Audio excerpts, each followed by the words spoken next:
चूँकि ध्यान का अर्थ होता है मन का शांत हो जाना, तो मन कब शांत होता है? मन केवल तभी शांत हो सकता है जब आप मन के समस्त क्रियाकलापों को समझ लें। मन की सारी गतिविधियों को जब आप समझ लेते हैं, केवल तब ही मन शांत हो पाता है।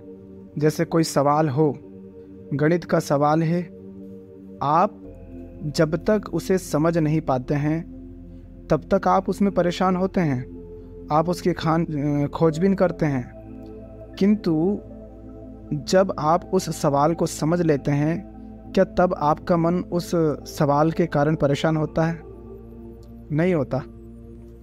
तो यही बात हमारे मन पर भी लागू होती है कि जब आप मन को, उसके क्रियाकलापों को, उसकी समस्त गतिविधियों को समझ लेते हैं तो मन शांत हो जाता है। तो मन को समझा कैसे जाता है? माने मन के क्रियाकलापों, मन की गतिविधियों को कैसे समझा जाता है?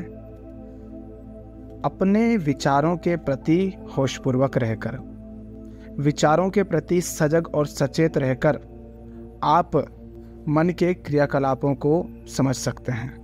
विचारों के प्रति सजग रहिए, विचारों के प्रति होशपूर्ण रहिए, उससे आप मन की गतिविधियों को, मन के क्रियाकलापों को समझ सकेंगे।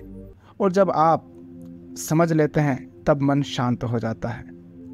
और विचारों के प्रति सजग कैसे रहा जाए, यह आपको कोई और नहीं सिखा सकता। यह तो आपको स्वयं ही देखना होगा, आपको ही अपने विचारों की खोजबीन करनी होगी।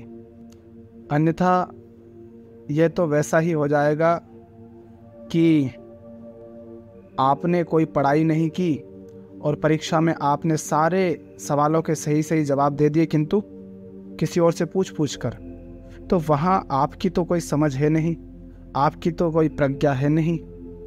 तो विचारों के प्रति सिर्फ सजग रहना है, उनको देखना भर है, अच्छा बुरा नहीं कहना, उनको किसी तरह से बांटना नहीं है। चाहे जो भी विचार हों, जैसे भी विचार हों, उनको सिर्फ देखना है, उनके प्रति सिर्फ सजग रहना है। उससे आगे का काम स्वतः होगा।